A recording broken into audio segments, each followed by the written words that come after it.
Deals. And Bonds hits one high. Hits it deep. It is out of here. 7:56. Bonds stands alone. Now Booker with Tucker on him. Throws it up for 8. Shot blocked by Antetokounmpo. What a block from Giannis. 17 seconds from Game 7 or from championship number 6. Jordan, open, Chicago with the lead. Minute remaining. And they're putting Curry in a pick and roll, trying to get him on Irving. Irving and Curry, one-on-one. Irving puts it up. It's good! Kyrie Irving from downtown! We're sending it in, Jerome. That's for damn sure. Yes. What is up, everybody? Welcome to Taproom Sports Podcast. I'm your host, Jordan Stacks on Stacks on Stacks Lads. Joined with my guys, Mr. Big Ball and Ben Larson. Yes, sir. Swerve and Irving, Washington. Fellas, how we doing tonight? Doing all right. Could be doing better. Dodgers got swept by the sorry ass Giants. Feeling great. Love it. First time we lost 3 in a row at home. Had to be against the Giants too. That's 2012. That's crazy. Well, we're going to get into that later. Welcome, everybody, to the show. We are being brought to you by Tavour. Make sure to go to Tavour.com or download the Tavour app straight to your mobile device and use promo code TAPROOM for $10 off your first purchase of $25 or more. Also, make sure to go to our YouTube, youtube.com, Taproom Sports Podcast. Like, subscribe. Link. Yes, sir. Subscribe to our YouTube. Get notified when we go live or post videos. You don't want to miss it. We finally hit it, huh? We hit it. We There are we here. go. We are here. We're getting it going, man. We are getting it going. Excited to be here tonight. Big show on deck. Happy Father's Day to all the dads out there. US Open Sunday. Ricky Fowler did not get it done for me, man. Very, very sad day. Dog shit. But anyways, we're here. We're going to keep it going. Yeah, man, big show, man. I'm excited. I would be more excited if Ricky Fowler won, but did you guys watch any of the US Open? I watched a little bit. It was pretty entertaining, but yeah, Ricky, that putter just let him completely down. Well, I mean, everything let him down today, man. He couldn't drive, couldn't fucking lay up. I mean, it was just, you could tell after yesterday, he could have made par, would have gone into Sunday with a one-stroke lead. He missed a 3-foot putt, ended up bogeying, came into Sunday, tied with Wyndham Clark, 10 under. And, hindsight's always 20/20, obviously, right? I had 2 tickets on Ricky Fowler. I had Ricky Fowler plus 6,300 and plus 5,800. Looking back on it, I probably should have hedged it, but I was optimistic after hearing him talk after his third round. He said, you know what, we're here in the final day. We have a chance to actually do this. And he was looking for his first major, man, and huge for Ricky Fowler. And I was very optimistic, but, now looking back on it, his very first drive of the day, he fucking shanks it right. And that was kind of how his day went, you know what I mean? So hindsight's always 20/20. But we learned something, you know what I mean? I usually always hedge when I'm in that opportunity, and I didn't this time, and I learned my lesson, dude. And I made a huge mistake. And rather than, if Ricky won off $20, I would have won $1,200. Instead, I won nothing, and I could have bet $200 and hedged against him and doubled my money. You know what I mean? Yeah, but now you know to do this. So it wasn't a total failure, but it's a learning experience that you got to take from it, and that's something you got to do when you're betting, especially betting golf. And I mean, it was pizza money at the end of the day, so it's that's why I was kind of all right, fucking, I'm gonna let it ride, But hindsight, I could have made half of $1,000. I could have made $500 off that 20 if I just hedged. No, Yeah. you know what I mean? So it is what it is. We'll learn. We'll move on. Golf's been good to me. Actually, I was looking really good into Saturday on all my golf bets, and then Sunday, Tony Finau fucking plummets. Joaquin Neiman plummets. Anyways, I put up a whole recap on Twitter, so if you follow me on Twitter, you know we were looking really good all weekend until the final day, and then every golfer we had on final day just seemed to fucking absolutely have their worst day, but that is what it is. That's how golf goes, man. That's how golf goes. A lot of baseball to talk about. Obviously, we mentioned the Dodgers and the Giants, but Benny, sipping on anything tonight?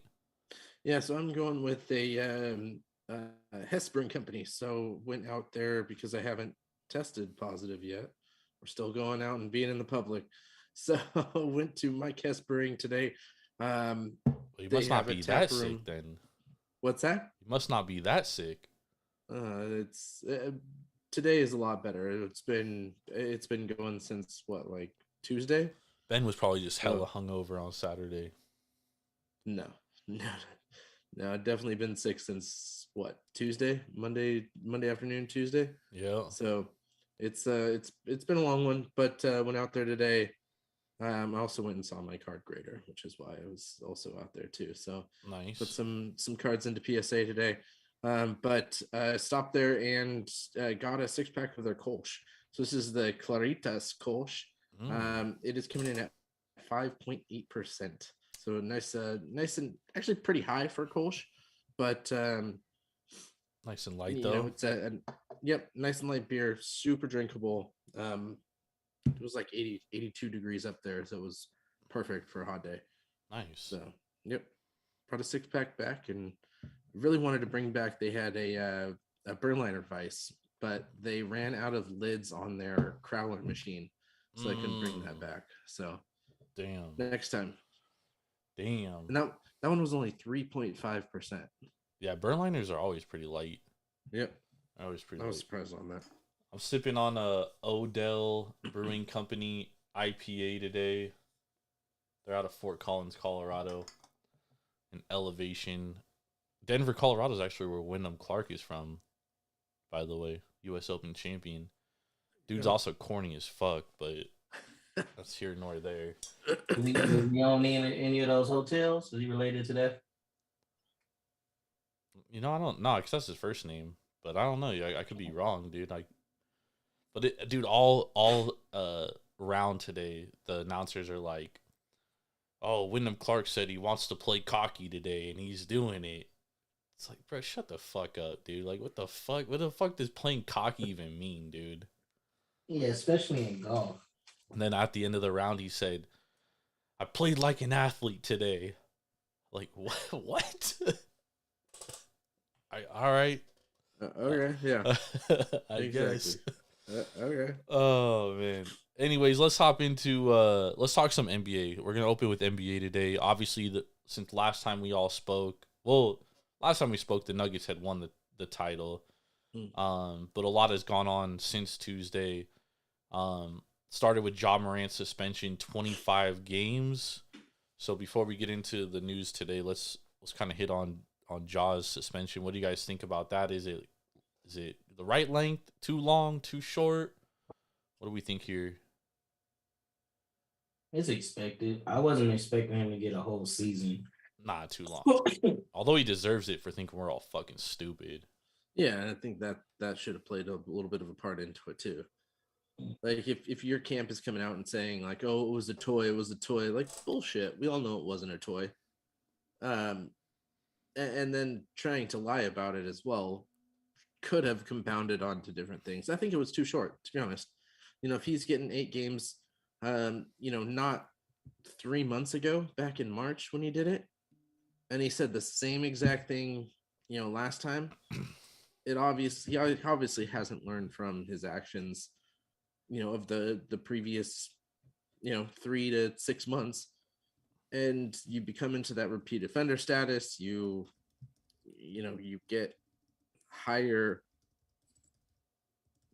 punishments for doing the same thing over and over again. And for it to not be a third of the season, I think that's where I'm hitting on it. 25 games, still just below 30%. I think it should have at least been like 28 games. Or what's your thoughts? I know you said it was you think it's just right. Well, that's what I expected. But I would have been surprised if he got more. No, I know he wasn't getting less than. It was probably I would probably say 30 or more, but 25 is like right at that medium. So, for some reason, he is one of the faces of the league now, and I think what's the commissioner's name? Adam Silver. Yeah, Adam Silver. He's probably still giving him the benefit of the doubt, like he wants to believe Ja can do the right thing. And like most people say, 3 strikes you're out. So he has 2. I think 2.5, 2 and 3/8. But he I don't know, man. I think this is his last shot to actually prove it that he can change and be the role model that he never thought he signed up to be, but he is. Which is some of the dumbest shit ever I ever hear people say about athletes and people in the limelight. Yeah. But, this is his chance to prove it, man. Like, honestly, I wouldn't be surprised if he does the right thing, and I definitely wouldn't be surprised if his dumbass is in the strip club with 2 guns holding up like Yosemite Sam. So, for him is either it's going to be savage. So now some of the stuff I'm saying is kind of encouraging. He's unfollowing the people that's supposedly the yes man in his circle and all this other stuff. We'll see if he's still with those guys when he's popping out at these clubs or whatever that. But I honestly think the Grizzlies and the NBA going to protect their shield and their investments first. So I would foresee he's going to be on some real strict protocols, even during the suspension and after when he come back and start playing. So he won't have free reign, especially on road trips. So yeah, we'll see. I agree. I mean, I thought like Miles Bridges got suspended 30 games for like literally beating a woman, right? So it was like I knew Ja wasn't gonna get more than that. Although, like, if you look at the Ja Morant thing, like the timeline of it, like he probably should have been suspended after the Pacers incident. Yeah, the NBA kind of fucked up. And they kind of swept it under the rug. Yep, and now they're kind of like backtracking. It's like, okay, well now we're gonna suspend him, even though they should have done it then. Because if they did it then, we probably aren't talking about it now. You know what I mean? And I think who knows? Well, I mean, he obviously didn't learn anything from the first time that. But Ben, he didn't get suspended though. Like he was still getting paid. He was on vacation basically. Suspended 25 games is without pay. He's losing $7.7 million. Like, I know he makes a lot of money, but in the grand scheme of things, that's a lot of money he's losing. That $7.7 million means nothing to him. In his Nike and Pepsi deal, along with the $250 million that he's making. Ben, $7.7 million is going to teach him a lesson. Whereas before, they didn't suspend him. They basically said, okay, he suspended 8 games. He just didn't play for, what was it? Well, yeah, but he didn't lose any money. Now he's losing money. He lost money for those 8 games. I don't think he did. But he did. But he was also on his older contract, which isn't paying him $300,000 a game. So no. His new contract kicked in this year. So he's missing out on new money this year. Yeah, $300 million per game.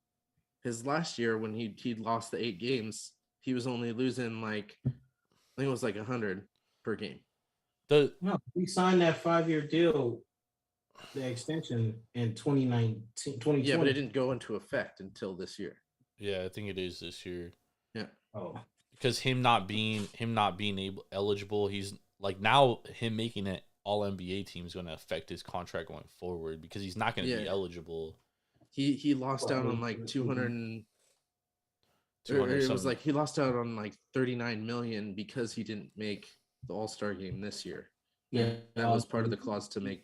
Yeah, he didn't make one of the All NBA teams, but if he make All NBA next year, he's gonna be eligible for that 300 and some million. It's gonna be tough to make All NBA next year, missing 25 games though. Yep. Shit, I've seen worse. They'll probably give it to him. I think but again, like I just think if they handled this after the Pacers thing, I think it's a little bit different now. And you know, And the suspension will probably be longer too. yeah, and to Irv's point about being role models and stuff, like I agree, dude. Like, you know, at the end of the day, like kids shouldn't have to look up to role models, but there is kids that don't have father figures and stuff, and they do look up to athletes. But I'm not saying that's not their job. You know what I mean? Like they don't necessarily sign up for that, but I do think when you sign a Nike contract and like Powerade contract and stuff like that, you are kind of putting yourself in that kind of position. Exactly. So, like you said, endorsement deals, you're in McDonald's. Let's just say for the sake of things, he's in a McDonald's commercial, Disney World, Disneyland. Yeah, there's so What do many all eyes on you, bro. Yeah, what do all those companies cater to? Kids. Kids. So at the end of the day, you're a role model. That'll be like me saying, "Oh yeah, I'm a role model," and then you see me on Instagram Live smoking blunts and getting high and sniffing cocaine off of strippers' asses, and then I did the next day. I can sign up for none of this. I didn't choose to do this. I didn't choose to do that. By default, I am a role model. Like even MMA fighters, like in boxers, I understand they get a longer leash on on the shit they do outside of the ring because boxing doesn't have a commission or any type of governing body besides like athletic commissions, and they only suspend you when you actually break the law. So, Right.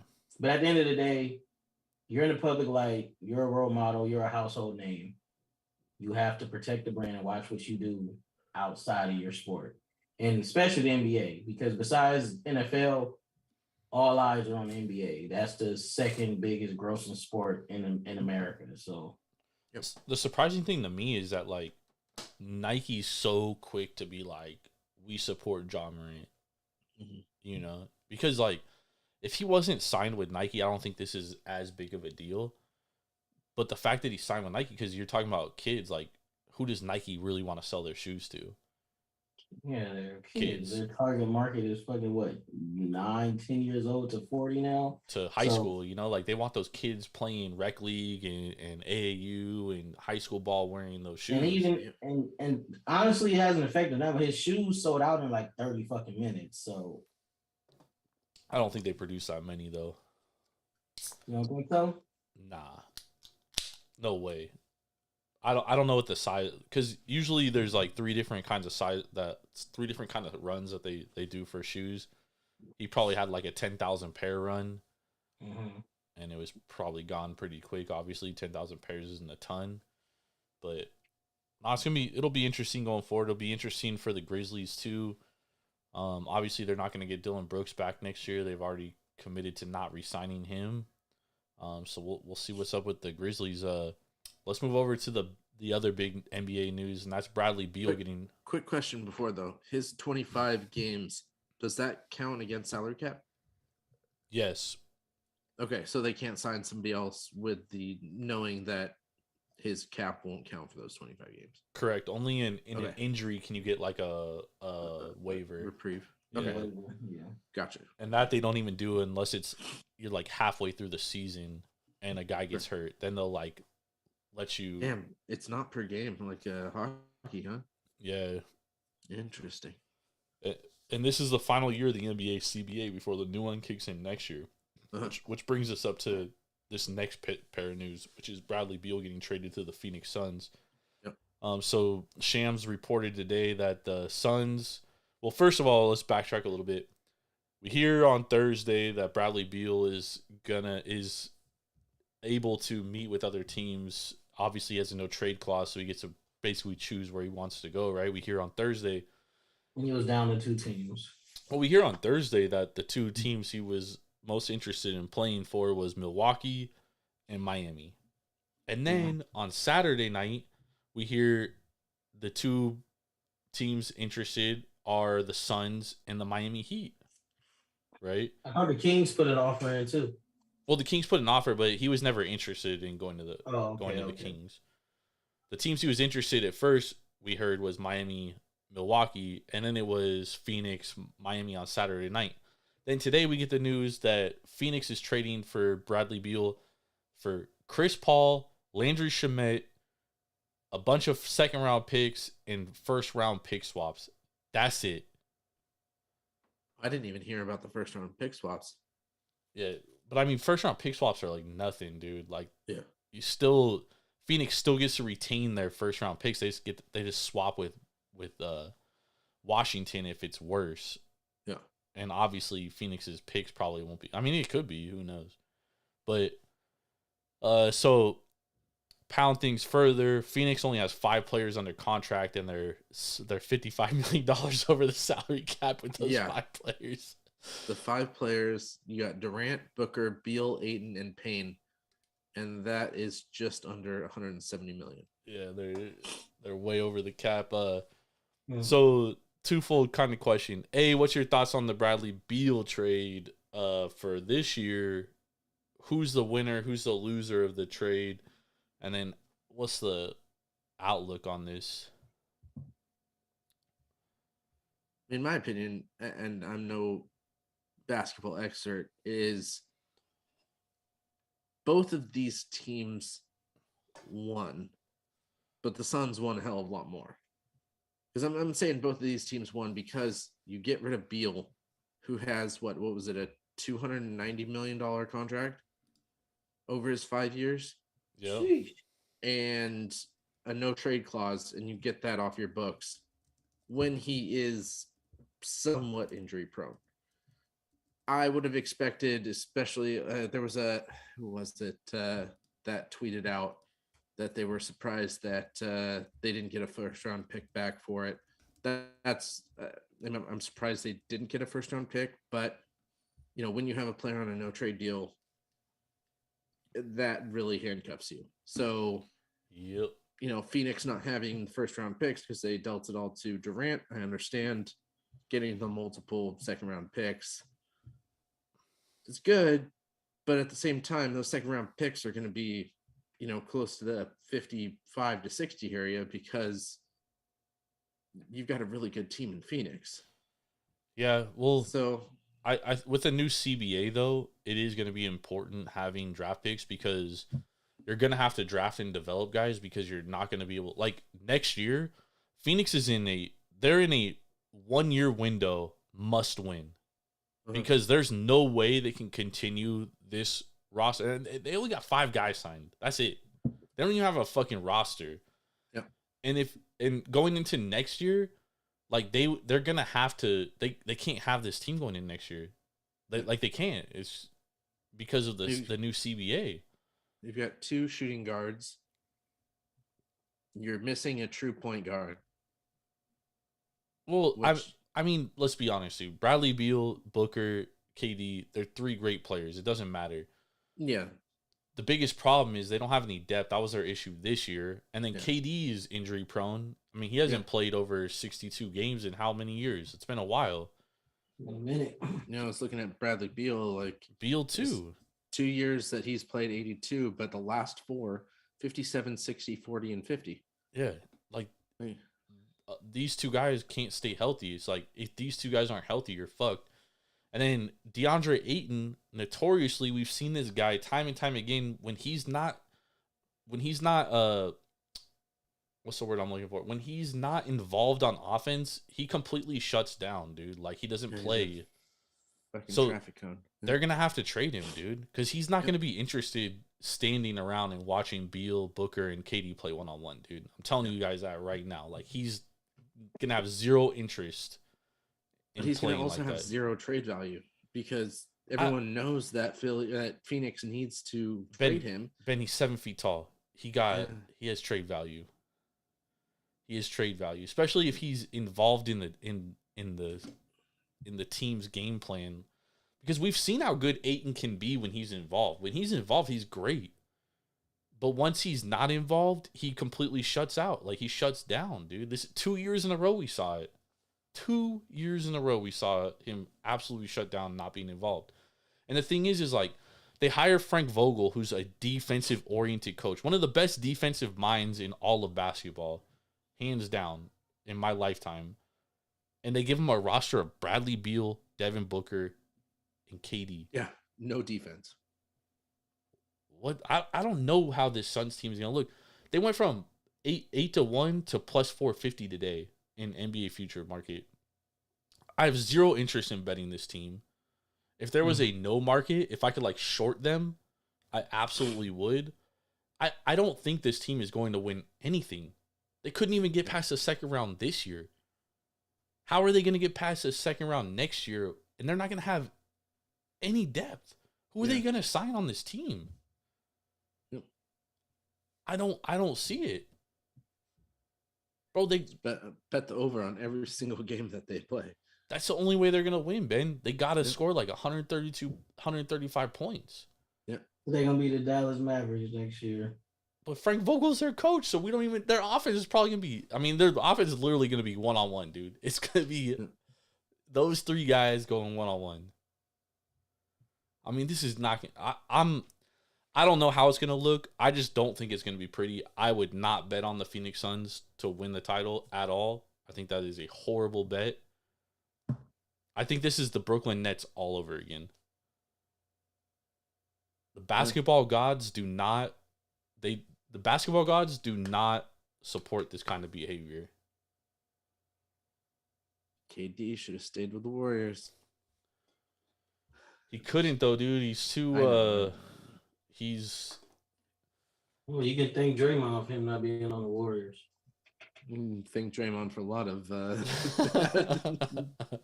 bad items with the Warriors this last couple of years. So, including fucking smacking Jordan Poole. Yep. Killing that kid's confidence. Yep. Now this Suns thing's gonna be very fascinating. So I mentioned their futures price. So I want to go over a couple of futures prices with you guys. See if you're interested in laying any of these prices. So Denver is still the betting favorite, 475. Boston, second betting favorite, plus 550. Phoenix plus 650. Milwaukee plus 700. I seen Phoenix go down to 450 though earlier. I'm not sure when these are updated.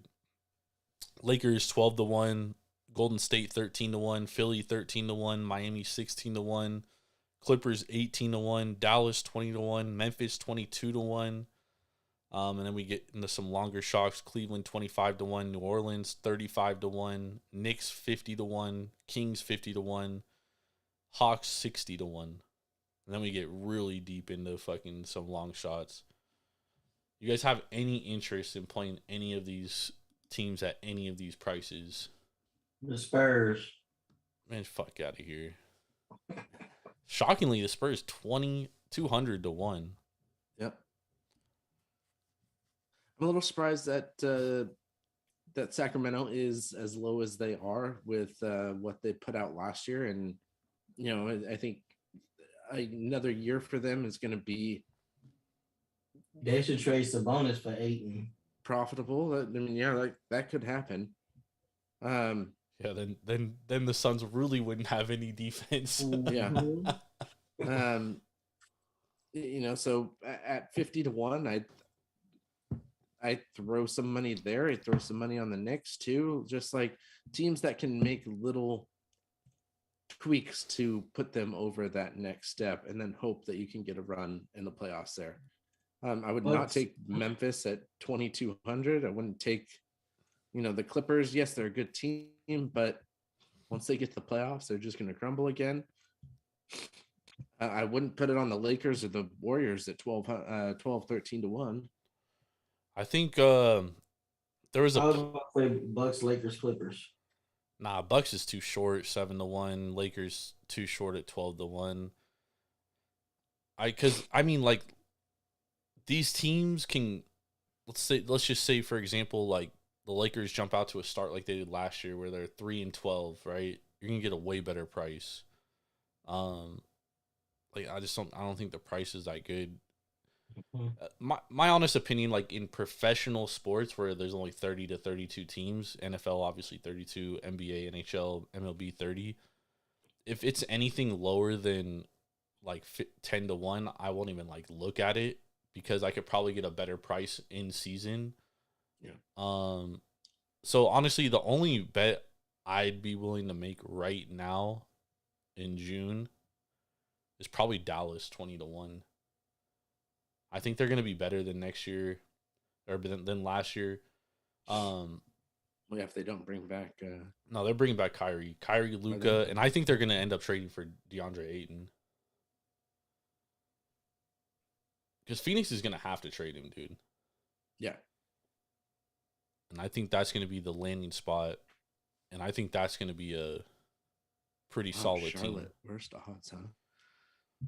Yeah, well, Charlotte's a mess, dude. Yeah, especially with all the selling of the team right now, too. Who knows what's going to happen? Yeah, Because usually when they sell the team, don't they usually gut the front office? Well, I mean, they should gut their front office regardless, dude. They haven't done a very good job. Oklahoma City, maybe 100-1. That might be a little something. Get Chet back. Obviously, that was a team that made a play-in run. You get another year of growth from Jalen Williams, Shai, Lou Dort.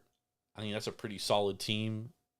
100-1, I think, is pretty decent value, but they're definitely going to need to make a leap. Yeah. And then you can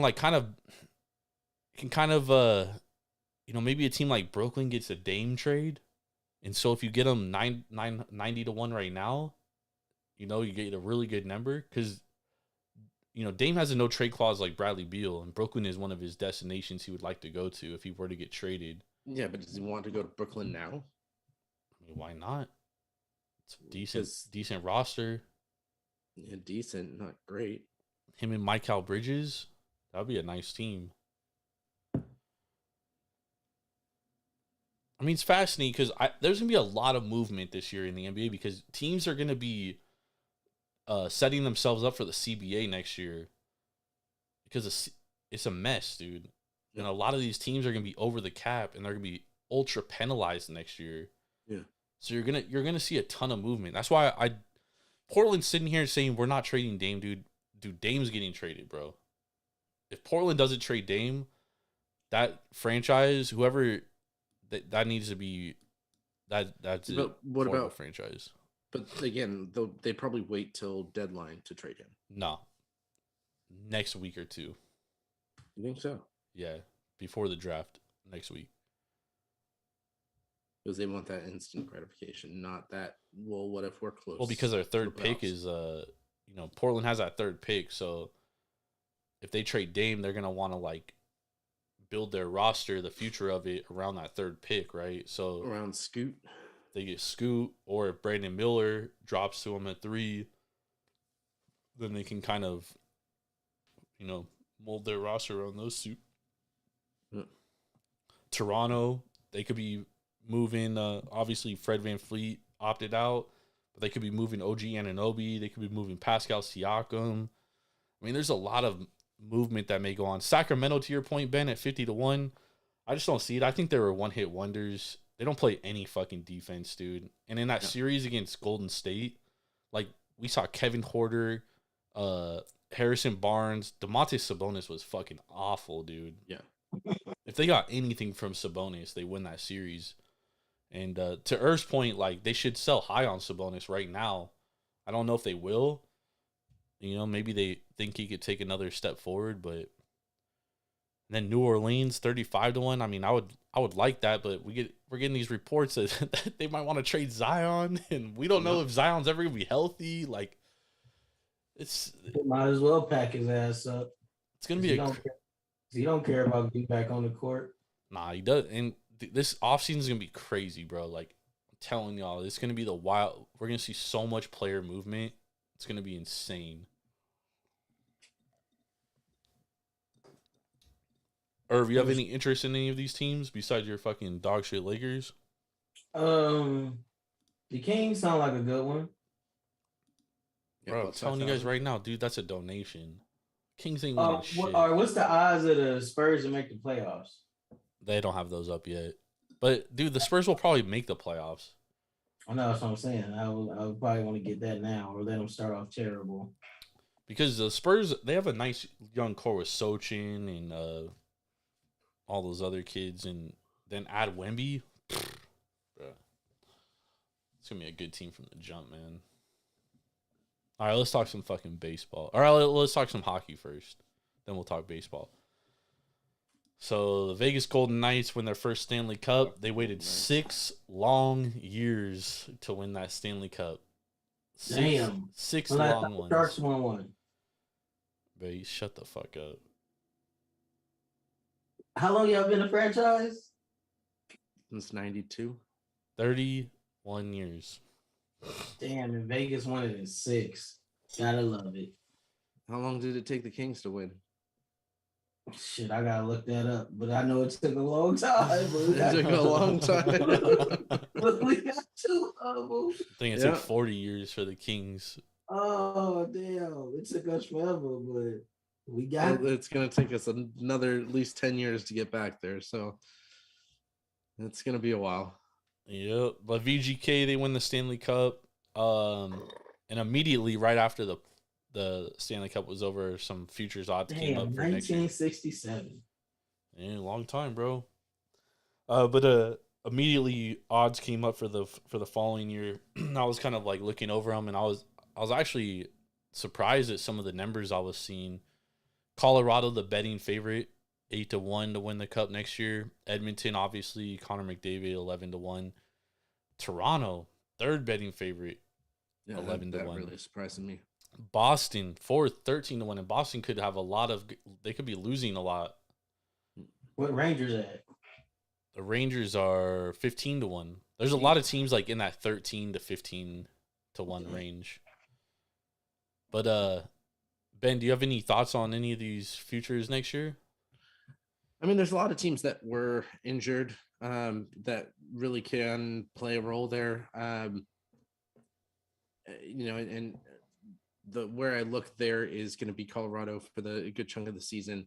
Plus 800, you're not going to get great value there. I do want to see what New Jersey has. They added a big piece, through trades this year. So I'd like to see that offense clicking for the full year. That could put them up at plus 1,200. That's some decent money there. Great point. I don't think Vegas is going to come back, and because I think Aiden Hill is going to be the next Martin Jones. He's going to be a one-hit wonder. He's going to win a cup, get paid, and then just become Swiss cheese. Yeah, he's going to be Swiss cheese there. I think you can definitely go back to Florida. You can get Florida at some places at 20-1, 16-1. Looking at the injury list that they came up with kind of does show us why they fell up so short. I mean, you've got Kachuk with a broken sternum. That's pretty gnarly, dude. Broken sternum, dude. You've got Gudas, who's playing through a high ankle sprain. You've got Sam Bennett played through an injury he suffered in the second round. So that was undisclosed. You got Ekblad, who was playing through broken foot, an oblique tear, and a shoulder surgery. Chuck played 2 games with a broken sternum. That's fucking crazy. That's nuts. You've got Luo Starinen, who had a broken tibia. That he got in the Eastern Conference Finals. You've got Hornquist, who was on long-term IR with concussion. Spencer Knight, who was on long-term IR because of personal issues. Do you think Florida can run it back, though? I think Florida can be there. I mean, I think Florida adds 1 or 2 more pieces. And, Bobrovsky did play good. He needs to just play good consistently. Yeah. And I think he can do that. He's shown that, and that's really what you need is good defense. They have that as long as Ekblad comes out of that surgery well. You have good offense. You've got pesty-ass people that are gritty and talented. I think they can get back there. Yeah, they probably just need one more defender and probably another winger because if they add another scoring threat, that'll take that offense to a whole different level because I like the way they're scrappy. They attack pretty damn good. It's just a lot of the times it's Kachuk or nothing. And that other dude, he can score, but he's just too fucking inconsistent. And he stayed missing it. That motherfucker, I think he hit the cross. For Hagee? Yeah, he hit the crossbar more than any hockey player I ever seen in my life. Yeah. Can I interest you guys in the Detroit Red Wings 50-1? Detroit they're intriguing. They're definitely on a rebuild. I thought they did a lot better than we anticipated this year. Yeah, they just need some defense because they can score with anybody. But they need some defense. Yeah. And their goalie is terrible. But they'll probably upgrade there a little bit. At 50-1? I mean, well, where's Carolina? Carolina's 12-1. I don't think Carolina's going to be as good next year as they were this year. But they're great at home, though, so that's going to always give them a shot. Yeah, but they got a bunch of old dudes. Yeah, they're just getting a year older. Same with Dallas, dude. Difficult. But them old dudes can ball. What about I think you go Minnesota at plus. Yeah, Minnesota could be a good one too. What about the Islanders? Islanders are plus 4,500 to 5,000 area. If they can stay healthy, they got a good shot. They can't score though. Yeah, defensively they're a great team. They just can't. They do got to score. Damn. What about my favorite team? 40-1. Tampa Bay. They're 13-1, but you think they're gonna bounce back, bro? Hell no, they're not bouncing back. I just thought they had better odds. Winnipeg 40-1. Winnipeg. I don't think Winnipeg has a full. Everyone was hella high on Winnipeg coming in. Remember, everyone was picking Winnipeg to beat the Golden Knights in the first round. Yep. Yeah. Well, Winnipeg's just a very gritty team. What about the Kraken? They don't have that scoring sense. Kraken, I think, are 50-1. Yeah. Ooh, that could be a good. Do you think that this year was just lightning in a bottle, though? That's the thing I'm worried about with the Kraken. I mean, you were talking about that with the Sacramento Kings. Like this is the hockey version of that. I think the Kraken were good on the road though. They were, but it could have just been lightning in a bottle. Yeah, and a lot of teams looking over them, not preparing for them because. That's my only concern with the Kraken, dude. I mean, they proved that they like could hang in the playoffs, dude. You know what I mean? Like they beat the Avs. Did they take Vegas to 7 games, 6 or 7 games? 6, yeah. Yep. I don't know, man. The Kraken might be for real. And it's fuck the city of Seattle, but except for Ken Griffey Jr. Hey now. We love Seattle on this show. I don't love Seattle. Seattle's a beautiful city, man. That shit, too much rain. I need some sunshine in my life. That's why I'm from Southern California. But I don't know, man. Seattle got to have one good team. Like, we know Washington might be dog shit. The Mariners are turning out to be dog shit. They don't got the what's the names no more. The Supersonics. They got to have at least one good sports team. They do. It's the Seattle Sounders. Yeah, that's true. MLS. The Seahawks are going to be good this year, too, by the way. The Seahawks ain't going to be good. Yeah, they will. No, they're not. Yes, it will. And it's already a best bet. Rams +6 week 1. You can get it at +6. You get that +6 right now. Because I guarantee you, a healthy Rams squad, the Seahawks are not damn near a touchdown better than them. Yeah, they are.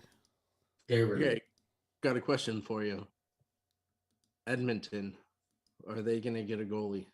If they get a goalie, what's their odds? I mean, they're 1,100. I don't think that's a good enough number right now. Yeah, I think I want to see them just a little lower.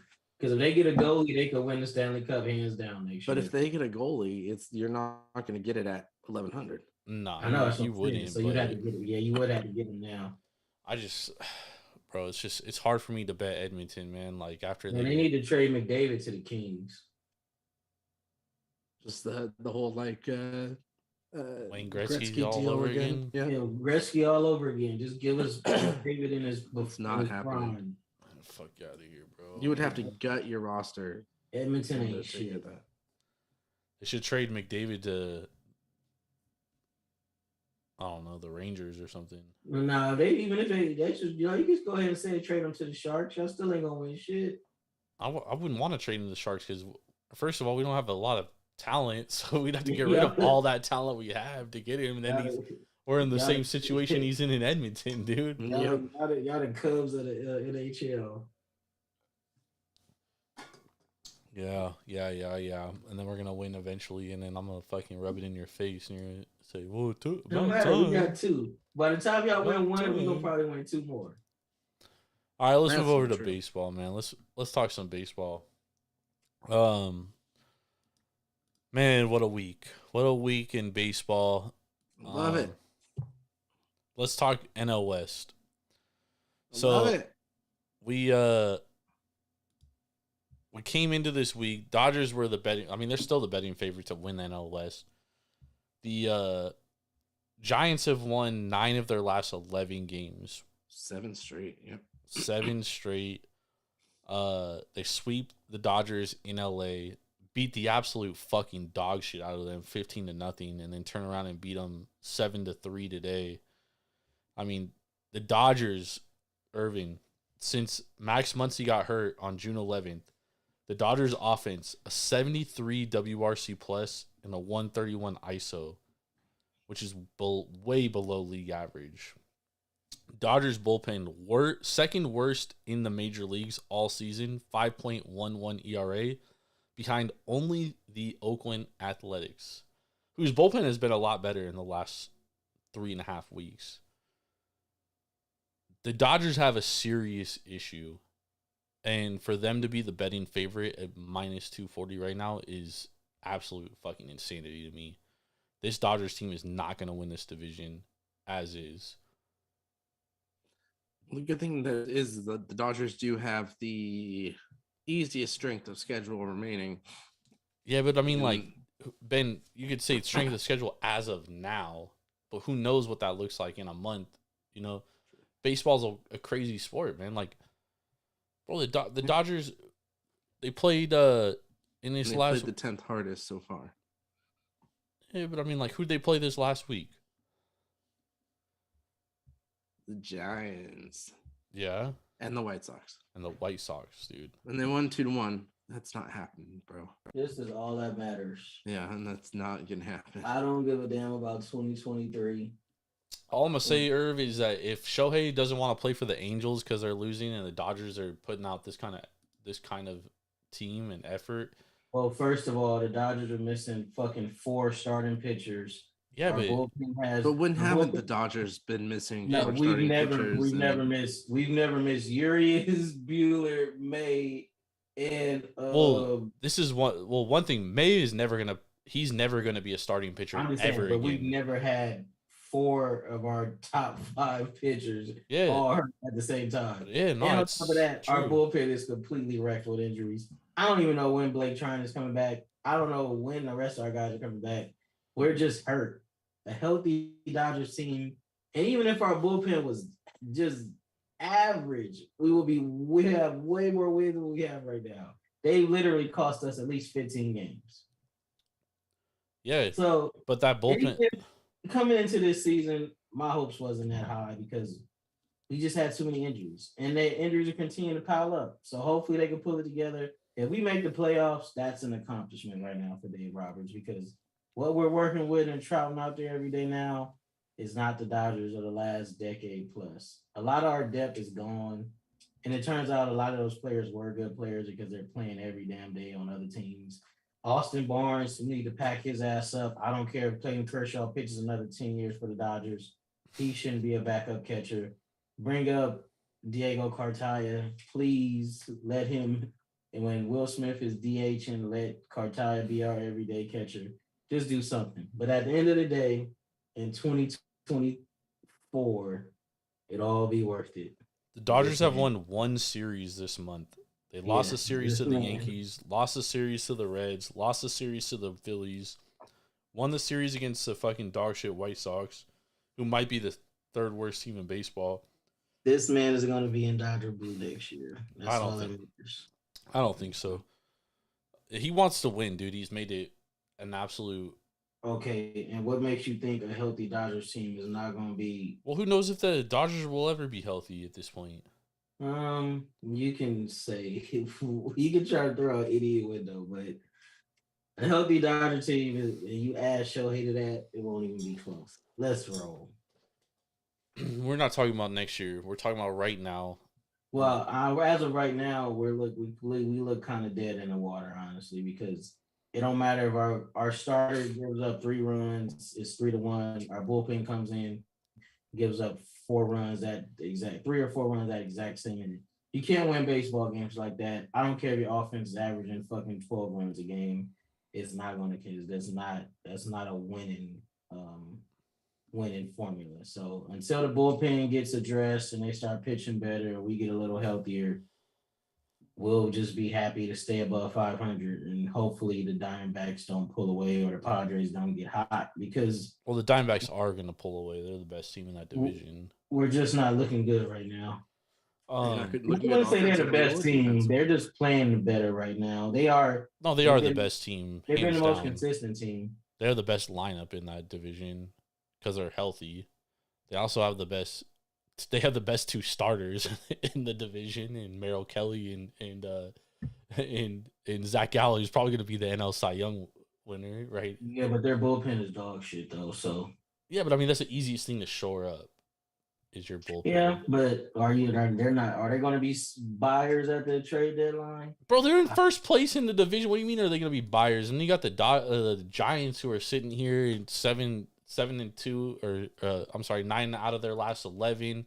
Giants 8th in the league in WRC plus. I mean, they've been tearing the laces off the ball all year. Their biggest issue has been starting pitching, and their bullpen has been fucking dog shit. But their bullpen's actually been top 5 in the last month. To play it up. Yep. Like plus 750. If there's a team I'm gonna take a shot on to win this division, it's the Giants. You had one a good starting pitcher to that team. It's decent. They have the potential to do it. Yeah, because are they gonna continue to hit like this? Look, dude. They've been doing it all year. Hitting hasn't been their problem. Yeah, it's been pitching. It's been pitching. At one point, it's been relief pitching. When they won almost like dead last against left-handed pitching. Yeah, they're still not great against lefties, but the fact is, you face righties 80% of the time. Mm-hmm. You know what I mean? So it's like so basically they're gonna be the Texas Rangers. I don't know what that means. What does that mean? The Texas Rangers can hit the fucking cover off the ball, but now we're seeing that their bullpen is suspect. Yeah. I mean, the thing with the Giants though is their bullpen has been the top 5. They're top 5 in ERA in the last month. Their bullpen's been nails. Is that going to continue? I mean, that's always been a strength of theirs. You know what I mean? Pitching is always, yeah. Look what we did with Rodon. Look what we did with Gausman. Logan Webb's Cueto extended his career.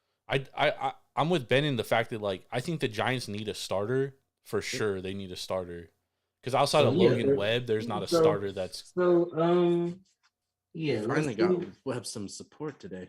And what pieces do they have? What young pieces do they have to attract a starter? They have a catcher. I mean, they have decent pieces, they can trade Bart or Bailey. They've got Luciano, who was ranked 7th overall last year, who's dropped down to 32nd. Bart is about to be like Joe Adele. He ain't getting you shit. So, I would. Bart's been hitting. I would factor in these last couple of games before I factor in Bart. But honestly, the NOS is wide open. Yep. Pretty much. I don't. Only a hell of a lot more wide open than I thought it was going to be. Outside of the Rockies, any of those 4 teams win this division. But at the end of the day, the problem with I think the biggest issue with the Giants, Ben, and you're like, they need a starter. We all agree on that. Is that the Diamondbacks are in their division, and the Diamondbacks have a way deeper farm system, and they need a starter. If they get in a bidding war with the Diamondbacks, I mean, the Diamondbacks could actually pull it off for a high-level starter. Yeah. And like I've been talking with Irv and AK, the starting pitching market is very thin, and there's a handful of contenders that need starters. The Orioles, who have the deepest farm system in all of baseball, the Diamondbacks, the Giants, the Dodgers. The Orioles they're probably not going to trade their top guys though. Yeah, but Irv, at this point, like, they're in contention. You might have to. Yeah, but even is Corbin Burns going to demand 2-3 top level, A-level prospects right now? Probably not. Maybe 1-2 at max. But that's what I'm saying. Like, to a bidding war.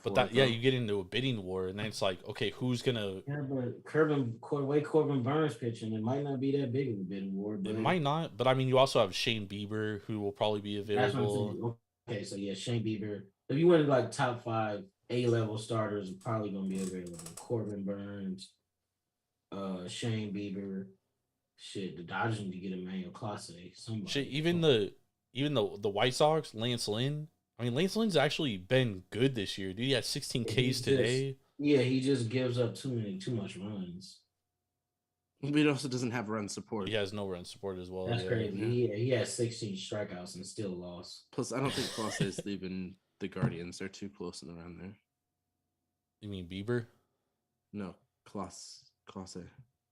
Yeah, Bieber's plays for the Guardians too. Oh, well then I don't they think don't have either. to trade somebody because they can't keep everybody. That small ass, cheap ass team. Well, my issue, like I've been saying this all year, is that if I'm the Guardians, bro, you have a plethora of starters. Like, dude, if you look at their minor league system, their 4 top prospects are all starters, dude, and they're all ready to come up. So why not trade Shane Bieber for a fucking bat that's ready, like, right now, dude? Like, call the Cardinals and be like, yo, we'll trade Shane Bieber for fucking Goldschmidt. That helps both teams immediately. Yeah, and you can even trade for Arenado because Ramirez could play second base and outfield. Yeah.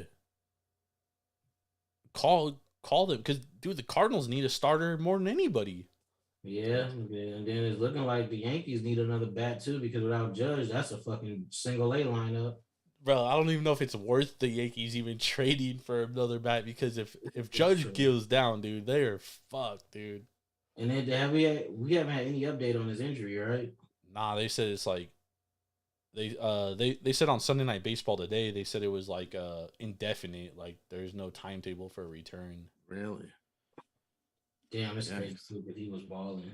Yep. Shohei on a fucking tear. Shohei is on a tear, and the Angels are only a few games back at first. They're only 4.5 back at first place now, Irv. Yeah, I'm surprised. I mean, Shohei ain't getting traded. Yeah, and he might be re-signing with the Angels too. We'll see. Artie Moreno, that's all I got to see. Because the Angels are, I guarantee you, if they're 4.5 back at first place, they're definitely going to be adding at the trade deadline. Yeah, because that bullpen, I think that's the only weakness, honestly. Because the starters are rounding into shape for the most part outside of Griffin Cannon. That dude, He like sucks. he's like the next Chris Flex, and they got to flex his ass to the bullpen or flex his ass up out of town. So him, but Barry has been good. Sandoval's pretty decent. Barry's actually been really nice. Yeah, Tyler Anderson is pitching like he low-key was with the Dodgers. So, I know they might surprise people because the Rangers starting to look like frauds, bro. I'm sorry, motherfuckers got lucky today. Bro, that was... The Blue Jays need to keep their ass on the field and do fielding drills until 3 in the morning in Texas. Sorry, guys. I could have fielded those damn balls, and I ain't played baseball since high school. Bro, did you see Vlad's base running mistake, dog? Yeah, that shit was horrible. Dude, that team is they're just so boneheaded, dog. It's like, it's not even funny no more at this point. Oh, my goodness. Let's move on to those. They gonna get another manager fired. So, before we move on to the Blue Jays, I actually like the Giants plus 750 to win this division. I think there's a legitimate shot that they can win this division. Although I do think the Diamondbacks are the best team in this division. What's the Padres? You can get them 10-1 right now. The Padres, bro, they just outside of that top 4 in their lineup, dude, they're so bad. It's just too bad. Yeah, it's just too bad. They just go through like these ultra slumps, dude. And if one of those top 4 guys is in a slump, they're fucked. But I mean, you never know. Like, I mean, I guess 10-1, you could take a shot on them because like they are that talented, and their bullpen is really good. It's just tough to back that team right now, dude. Even though I've won 2 bets in a row on them, but so I can't find it. What happened to Vlad Guerrero? Oh my god, dude! He tried to steal second, and he like halfway through he like just stopped. He was like, "I'm not gonna get there," so the catcher threw behind him and just fucking got him at first. That shit was terrible. Yeah, not to mention there was a runner at second that wasn't running, and it was only 1 out. Yeah, and they were only down 1 run at the point. And then the next inning they get Or 4 runs. It was first of all, the Blue Jays were up 6-0, 6-0. and they lost the game. Yikes. Yeah, it was nasty. So let's talk about those Blue Jays. 4-6 in their last 10, fellas, and they've lost 3 straight series. This is a team that I thought was the best in baseball coming into the year. I took them 18-1 to win the World Series. I could basically throw that in a bonfire now because it's not happening. Manoah is down in Florida trying to lose weight and get into shape and figure out his shit. You better go on that Subway diet, but don't turn into Jared.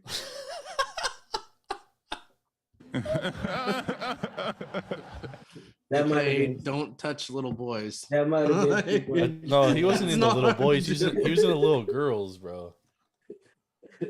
Probably both, to be honest. Dude, his documentary's on HBO Max right now. Damn. I'm not gonna waste my time on that fucking Yeah, pedophile. dude's a fucking idiot.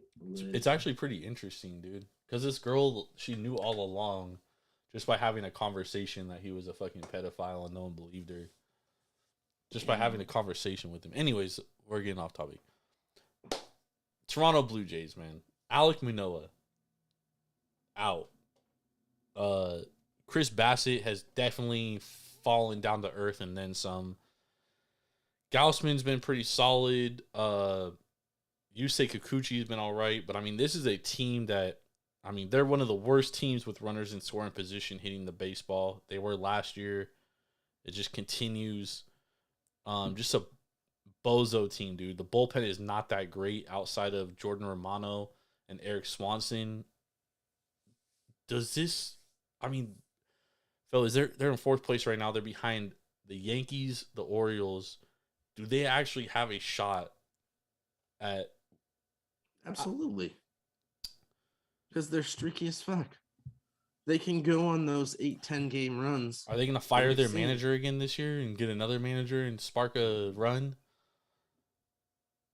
I'm I don't talking know. Phillies here, but Shit, They That's did it like- last year, Ben. Remember last year they were dead in the water and they fired their manager Charlie Montoya and then they fucking went on a run. yeah, that's right. They need the rally monkey to come save their ass. Angels in the outfield, Blue Jays in the outfield. Yeah, I But, mean, they signed Brandon Belt, who's the streakiest. Well, he's fucking hurt guy right in the now. world. That's actually been a huge reason why they've struggled, Huh. actually, because he was on a fucking tear before he got Yep. hurt, and he has a hamstring injury. So who knows how long that's gonna take? Maybe, damn, well, they still got a wild card shot. I don't know. Yeah, at 10.5 back, I don't think they have a shot at the division, but Yeah, they would probably have to go wild card route. But even in wild card, you got the Yankees at 39, 33. Yankees are going to keep going. I mean, Yeah, the Yankees gonna fall out for they, sure. they definitely have a shot at wild card. I think In you the have eight- the Angels drop out, Yeah. and then it's going to be the Blue Jays and the Astros. Astros can even take that division, so Do we have odds on to make the playoffs, like updated? I don't see it. Let me see here. Let's see if we got some. I don't think we have any updated like from today. We got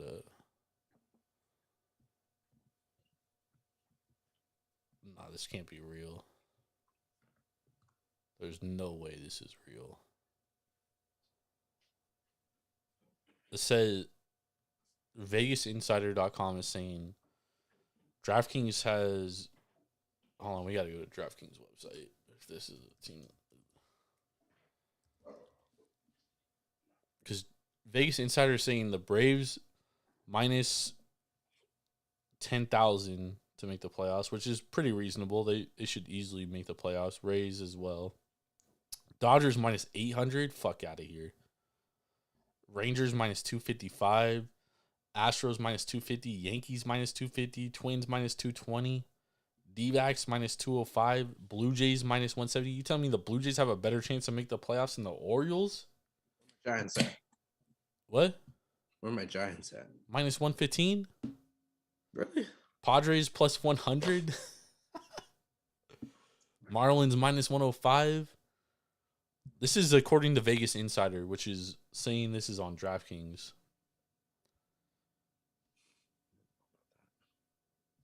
They got the Blue Jays though minus 170. Ahead of the Orioles, minus 140.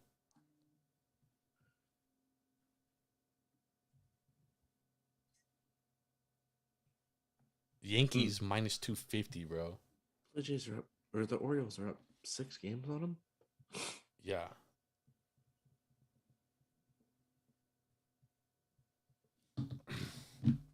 Yeah. I do think that the Orioles are in like a... The Orioles, obviously Cedric Mullins is hurt. But I mean, dude, they've been pretty bad in the month of June, dude. 61 WRC plus. Like, they got a lot to figure out, bro. They cannot keep trotting out fucking Josh Lester and Ryan O'Hearn and a bunch of these fucking Jags, dude. Like, they cannot do it. They have to, at some point, Mike Eliash has to fucking look himself in the mirror and say, fuck the MLB time clock, and when these guys' contract starts, like, I need to call up Colton Cowser, I need to call up Jordan Westberg, and he's got to go out and get a fucking front of the line starter, dude. Like, trade what you need to trade, because at the end of the day, bro, like, you can make the playoffs now, and once you get into the dance, dude, you can make a run. We've seen it before, right? We've seen the Giants win 3 titles, and they were never the best team in any of those seasons. You just got to get into the dance and get hot. Well, and that's something I want to look at Texas of, winning the whole thing, because no chance. Bruce Bochy gives them a chance. No chance. Why do you say that? They have no starting pitching. Yeah, but you add a pitcher or two here. No chance. One guy gets hot. They add a starter. What starter are they adding? For who? They've got depth in there. Texas rakes, dude. I'll admit that. But Ben, outside of starting pitching, their bullpen sucks, dude. Yeah. They have one of the worst bullpens in baseball. Let me pull it up just so I can get the fucking... Bruce Bochy gives you a chance. Yeah, he's a great manager, but I mean, dude, he doesn't have, Giants don't win. He doesn't have Lincecum, Matt Cain, and you don't have all these starters that he had in whatchamacallit. Yeah, Bumby. In the Giants. Where we at? Texas bullpen ERA, Texas 4.46 ERA, dude. Dog shit. How's that ranked in baseball? It is by ERA. It's ranked.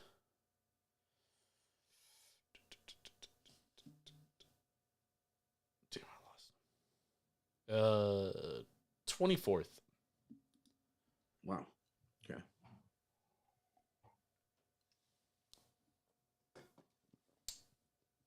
And you can afford to have like a bad middle relief bullpen if you have Yenier Cano and Felix Bautista in the back end, who don't give up any runs. Yeah. But they don't have any of those kind of guys. All their guys give up runs. Same with the Reds. Prime example, dude. The Reds have Alexis Diaz closing it out. They can afford to have a sketchy middle relief bullpen because once Alexis Diaz gets in, lights out. Yeah. But the Rangers don't have any of those guys. And obviously, middle relief or relief pitching is the easiest thing to upgrade because A, you don't have to give up a lot to get it. And B, the teams that are out of it are more than willing to trade their relief pitching. You know what I mean? So, like, for example, who's a team that's out of it right now? The A's, they don't have a good relief pitcher I would be willing to trade for, but maybe the Mariners are out of it come trade deadline and they're willing to trade one of their relievers. They have a handful of them, you know what I mean? Like, and that helps them prepare for next year because they could probably get something that's somebody in the minor leagues that's ready to come up next year, you know what I mean? Yep. So that's one thing. It's when you need a starter, that's the issue. And like the Rangers have John Gray, who has been due for regression. He's had like a 260 balls against the average in play going into today, and he gets fucking lit up finally. Like, it was bound to happen. Yeah. And they had to skip his last start for arm fatigue. And we're only in June, dude. So I mean, like, what's gonna happen in the next month? The Yeah, you Blue got Jays Strom out. defense And, saved his ass today. That's what happened. Yeah, he should have. They should have lost that game.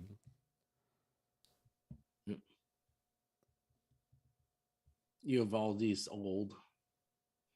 Yep. He's been pitching well, but can you rely on that? That's my problem with the Rangers. And then you're relying on Andrew Heaney, who's been average for his career. Mm-hmm. It's been pretty average this year. You're not going to get DeGrom back. He's out for the year.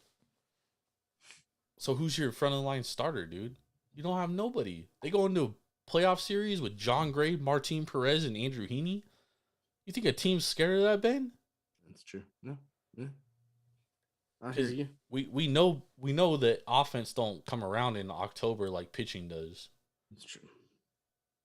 And that's the one thing the Orioles have going for them, dude, is that they have the two best relievers in baseball on the same team. So if they get a lead in the 7th inning, it's over. It's done. You're not getting any runs. Yep.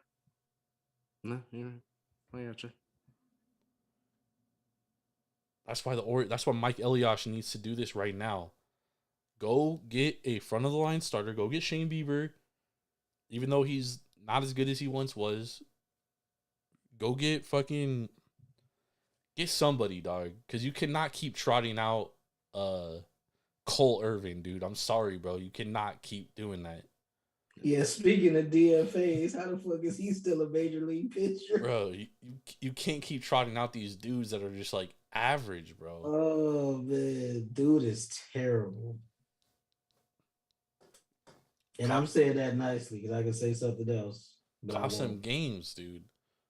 And you cannot keep trotting out Jorge Mateo at shortstop. You can't keep trotting out Ryan O'Hearn at first. You can't keep trotting out Josh Lester, dude. Like, these are Jags, bro. They're fucking 30-year-old fucking first-year major leaguers for a fucking reason, dude. Yeah. You got Jordan Westberg, who's in AAA fucking raking. You got Colton Cowser, who's a top prospect in AAA raking. You got Heston Kjerstad in AAA raking. You got all these fucking top prospects raking, and you don't call them up. Why? Yeah, you need to call 3 of them up at midnight. Bro, if I was running the Orioles, they probably have 60 wins right now. All day, they'll be everyday players. Look at the Reds, dude. The Reds called up all their fucking top prospects, dude. All of them. And a half game out of first place. They're fucking balling, dude. 82 Clay, Ellie De La Cruz, all these fucking guys. They're gonna throw that reliever's arm off, but Alexis Diaz, that's Edwin Diaz's little brother. yeah, if you did you win the division? Yeah, what did it cost? Alexis Diaz's arm. Ben, it's hella funny why we say this because I was on with AK on Friday and we were talking the Reds Astros, and I was like, man, Alexis Diaz has thrown 5 of the last 6 days. Like, there's no way they throw him again tomorrow. They threw him. Fuck. They throw that dude every fucking day, dude, that they need him. I know he's young, but damn. It don't even matter how many pitches he threw the night before, dude. They tossed him out there, bro. He's arguably the second best closer behind Felix Bautista this year. Yeah, his shit is nasty. Yeah, he's no Felix Bautista though. I know, but shout out to that dude John on Twitter that tried to tell me that Alexis Diaz was better than Felix Bautista. I said, bro, Felix Bautista hasn't given up a hit in a month. What do you mean, dog? He hasn't given up a hit. Some people should just not talk baseball. He said Alexis Diaz is more consistent. I said, bro, Felix Bautista hasn't given up a hit in 30 days. What do you mean he's more consistent? Yeah. What's more consistent than not giving up a hit? Some jokes write themselves. God, I love the Orioles, man. I need this fucking team to make the playoffs. I'm going to Baltimore if they make the playoffs. I'm going to go watch a playoff game live there. I'm going to go stay with AK and watch a playoff game.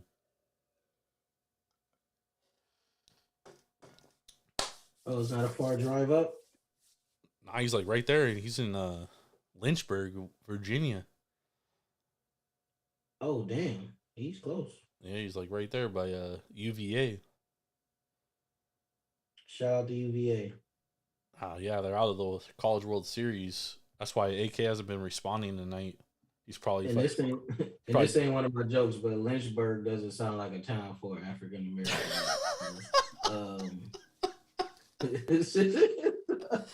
You're probably not wrong there, dude. Oh shit.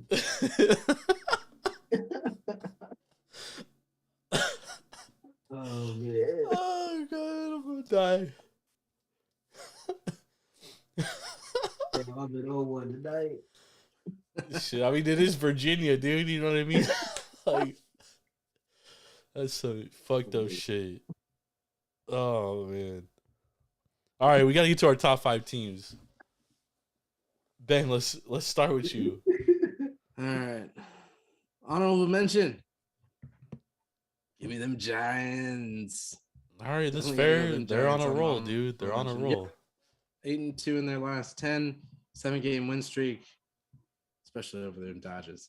Number 5, I'm gonna go Miami. 7-3 over their last 10, 4-game winning streak. Starting to get a little bit of a bad here. So I'd like to see them moving up and progressing a little ways through.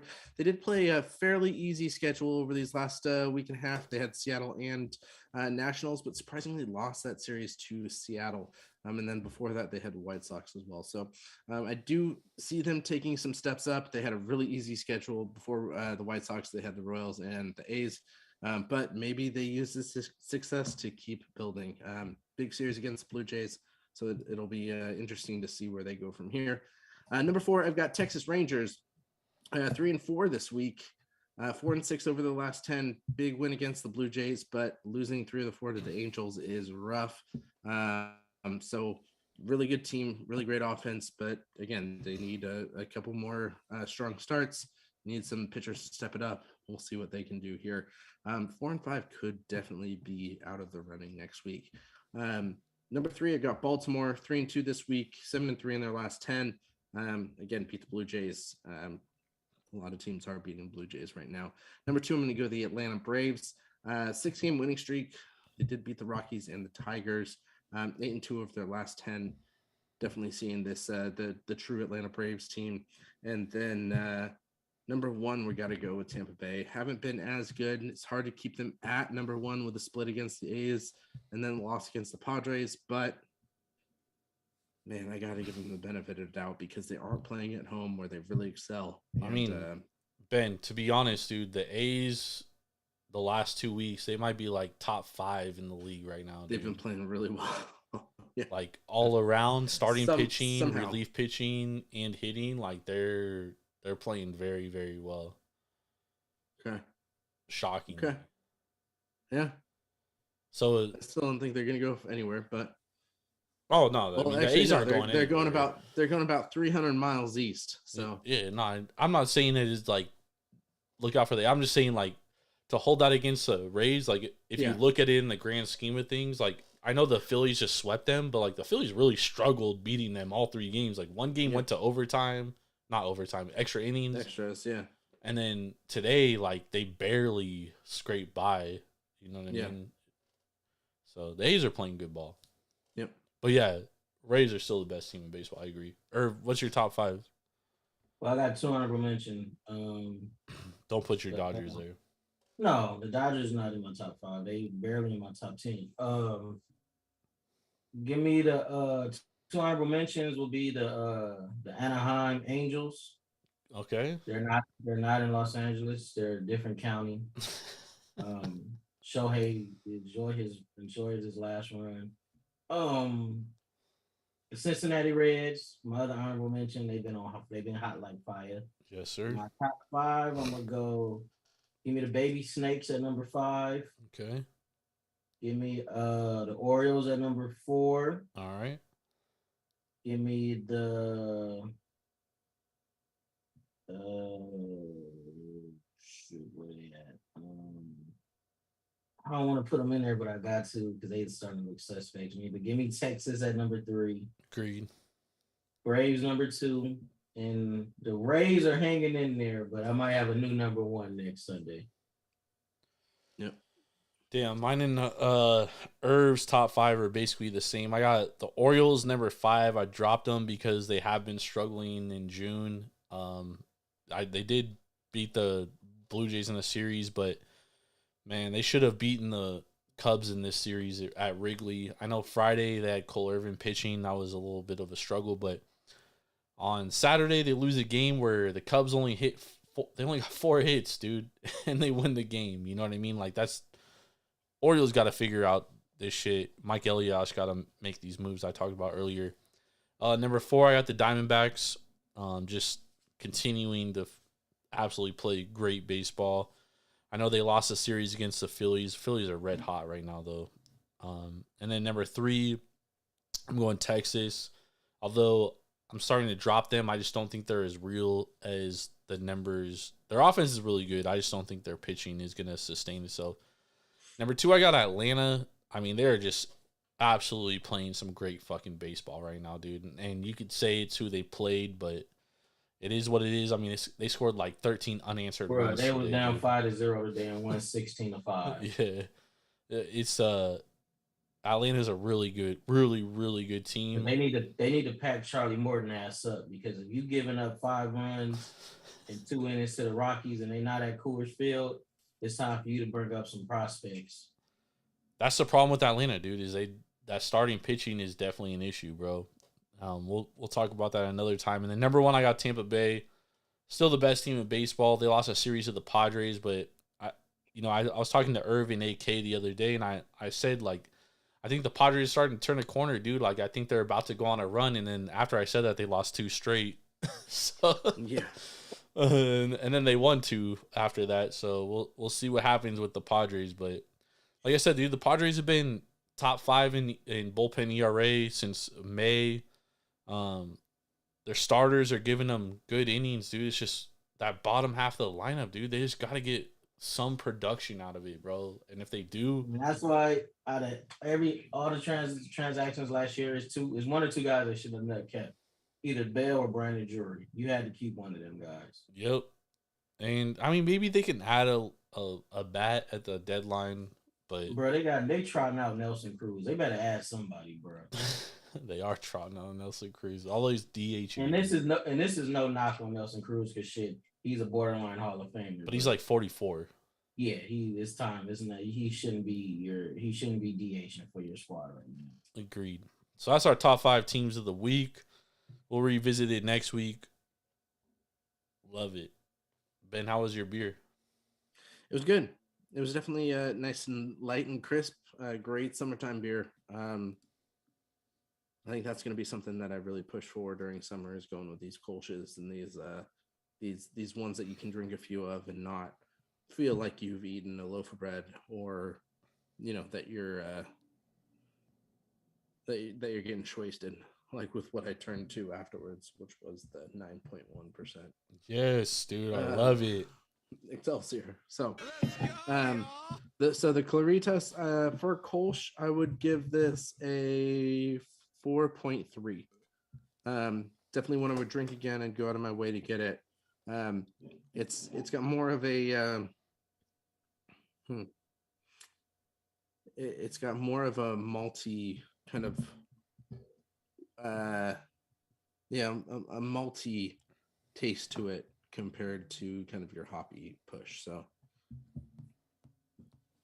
nice. I'm for it. Did you see that? Did you see what Herb just said? No. To the text message? Oh my god. How was yours? It was good, man. Nice IPA, 7%, easy to drink, very crisp. I drank a couple of them on this podcast. 7%. There we go. That's pretty high.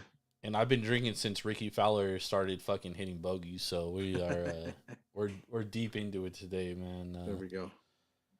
It is what it is. It is a good Sunday. Had a great time on the show tonight, man. I love you both. We'll be back on Tuesday. We'll be breaking down some Major League Baseball, previewing and picking a handful of games, and getting to the window with some tickets. Make sure also to tune in on Friday. Myself, AK, we always have a guest on as well. breaking down Saturday's slate, and then also catch AK on Twitter Spaces at Taproom Sports at Taproom_sports on Twitter. He's live with a lot of special guests there today, or on Sundays. Today he didn't have that many because it's Father's Day, so it's a little rough. I had to join at 6:30 in the morning, bro, because he didn't have another guest. So it was me and 2 other people I had to get on there at 6:30 a.m. But yeah, man, we appreciate y'all for hanging out. We love y'all. Make sure to go to Devour.com or download the Devour app straight to your mobile device. Use promo code TAPROOM for $10 off your first purchase of $25 or more. Make sure to subscribe on our YouTube, youtube.com/Taproom Sports Podcast, twitch.tv/Taproom Sports Podcast. Tell a friend. Twitter, Instagram. Yes, sir. Tell a friend, man. Tell them what's up. Let's go. Let's get this. Let's get to the window tomorrow. Oh, hold up. We didn't get best bets for tomorrow. We fucked up. There we go. I need best bets, fellas. Give me, shoot them. Pull mine up. Give me Josiah Gray on the mound tomorrow at home for the Nationals against the Cardinals, plus 126 on the money line. All right. Give me the Detroit Tigers. They're going up against Jordan Lyles. He's one of those pitchers I call auto fade, auto money. Yeah, he has been this year. And my third best bet is give me the Cincinnati Reds at home against the Colorado Rockies, who are in the tailspin. Since he's what, -125? Or take the over. Austin Gomber's on the mound. They probably might get 8 runs in the first inning tomorrow. Interesting. You got some interesting lines there, Irv. Interesting bets. Ben, what do you like? I was actually going to go Cincy too, so I do like that bet. And I also have Miami at plus 130 tomorrow. When you got a hoe on the mound, you got to go with it. So you got hoeing on the mound with a 3.12 ERA. And really just Miami's hot right now. And I think they can push things into Toronto. I don't know if they win the series because Miami's been playing, some pretty easy teams. But I think you can at least take the first game here. So, all right, I'm going Diamondbacks plus 105 against the Corbin Burns led Brewers. Diamondbacks coming off getting absolutely slaughtered today. Merrill Kelly's on the mound. He has a 2.02 ERA on the road. We're going to back Merrill Kelly as a dog plus 105. And then I'm also going to take the Twins minus 125 against the Red Sox. So we're going to take the Sunday night baseball trend. Red Sox have to travel after a Sunday night game. And they played a double header today, by the way. So double whammy going against Pablo Lopez on the mound for the Twins. So give me the Twins minus 125 and the D-backs plus 105. Sorry. So sorry, we forgot those best bets. Now we go back to the outro. We recovered. Fumbled and recovered. We appreciate y'all. Have a very blessed Monday, Juneteenth. Shout out to all my homies out there. Irv, happy Juneteenth. What's Juneteenth? The freedom of I know, I'm just playing. I know what Juneteenth is. It's a national holiday now too, so it is, man. Shout out, dude. Hopefully Ben got the day off tomorrow. Nope. Damn. Stanford is racist. Stanford has to play tomorrow too, by the way. Ben. Yep. Stanford winning tomorrow? Tennessee? Right. Quinn Matthews on the mound. Another 156 pitches. Yeah. Let's go Stanford. Let's go Cardinal. Hey, they're the only West Coast team left standing, bro. We got to cheer for them. Yep. Hey, we appreciate y'all. We love y'all. Have a very, very blessed Monday. Happy Juneteenth to everybody out there. See y'all later. Peace.